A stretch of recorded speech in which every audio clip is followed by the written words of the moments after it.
We're taking one simple icebox cake and turning it into two treats, one classic and one with a little extra chocolatey twist that my family just loves. Today, we're making Boston cream icebox cake two ways. We're going to do the classic pan version and then a little fun individual cup version. Same creamy vanilla filling, same rich chocolate ganache. We're going to layer it together, let it chill, and oh my gosh, it comes out soft, creamy, and incredibly delicious. Let me show you how we make it.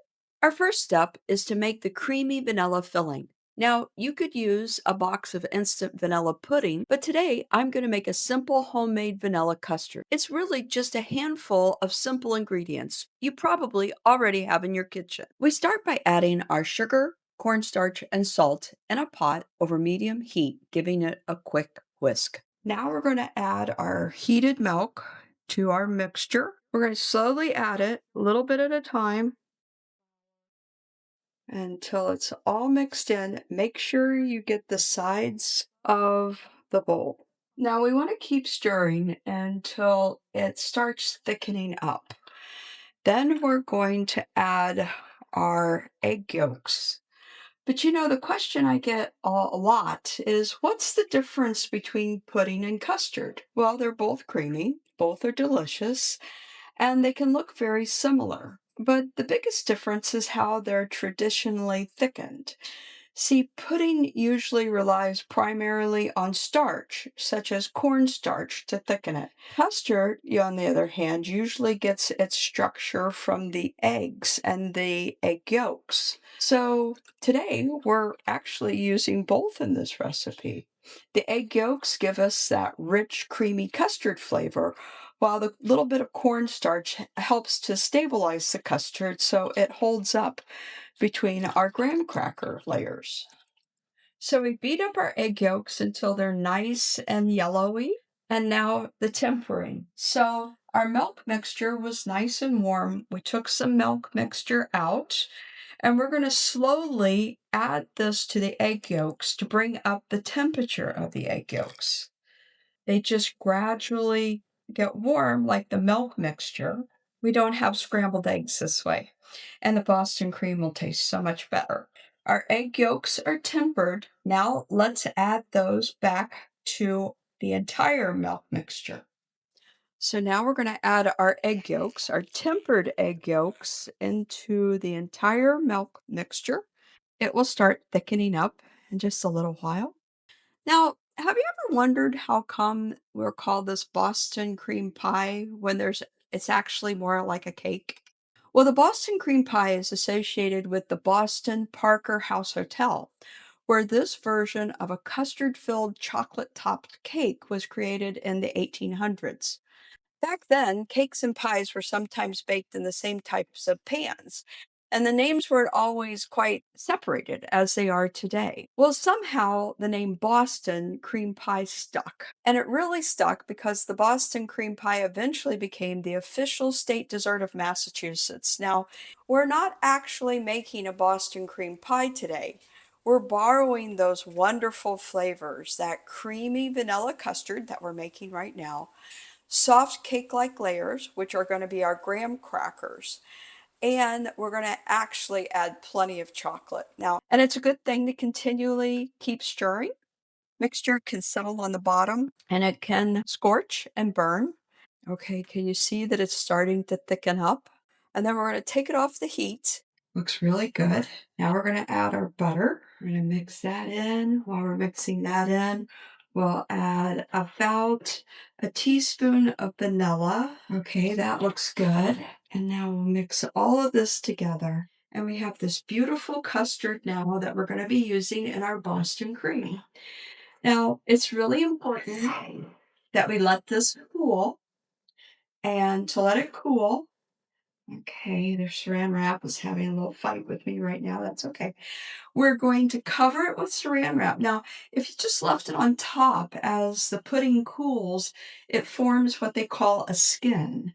But to prevent that, what we do is we just gently take the saran wrap and touch it to the pudding. Now we're going to put it in the refrigerator for a little bit and let it cool.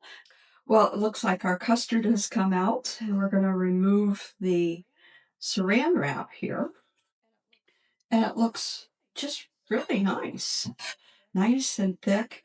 And because we put the saran wrap down right on the custard, we don't have that thin, what they call skin on top of it. So let's start putting together our Boston cream pie. The first one we're going to do is the family dish in an 8x8 pan. And the first thing we do is we put down the graham crackers and we just line those up in the bottom of the pan. And you might notice that the graham crackers didn't get the memo that they needed to fit perfectly in the pan.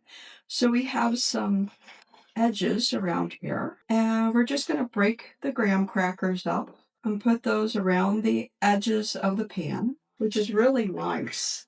So as we're chilling this dessert, we're not only chilling it for it to set, but we're also having the graham crackers absorb the moisture from the custard, and they almost become cake-like. It's really a nice consistency. Now we are just spreading this custard. Now we're ready for that next layer of graham crackers. And we're going to layer it one more time with this beautiful, rich vanilla custard. And one more layer of graham crackers. What we're missing now is that beautiful chocolate. So let's make that next. For our chocolate that we're going to put on top, we're going to make a very simple chocolate ganache. Only needs cream, chocolate chips. Now, to add a little bit of shine to our ganache, I always add a little bit of corn syrup. Gives it that nice glossy shine. You don't need too much, probably about a tablespoon. And we're going to pop this in the microwave until it gets warm. And then we are going to pour it over on top of our chocolate chips. Now, don't start stirring right away because what we're going to do is let the heat from the cream and the syrup mixture, it's going to start melting those chocolate chips. And you can start see how that's really starting to melt them. This is our cue that it's a good time to get in there and start stirring it all up, making sure the chocolate is nicely melted in that nice cream. We'll just spoon on a little bit. And we will pop this in the refrigerator. And then we'll come back and we'll do the party cups. So we are all ready now to make our party cups. We have our graham crackers, our pudding, our custard, and also our chocolate. But if you notice, these graham crackers don't fit into the bottom of our cup very well. That's okay. I'm just going to coarsely break them up because remember, as they set, they'll absorb that beautiful flavor of the custard. These cups are a little over 5 ounces. I think they're 5.5 ounces. I just picked them up in our grocery store. And the reason I like them is not only because of the size, but they have these really nice little lids that go with them.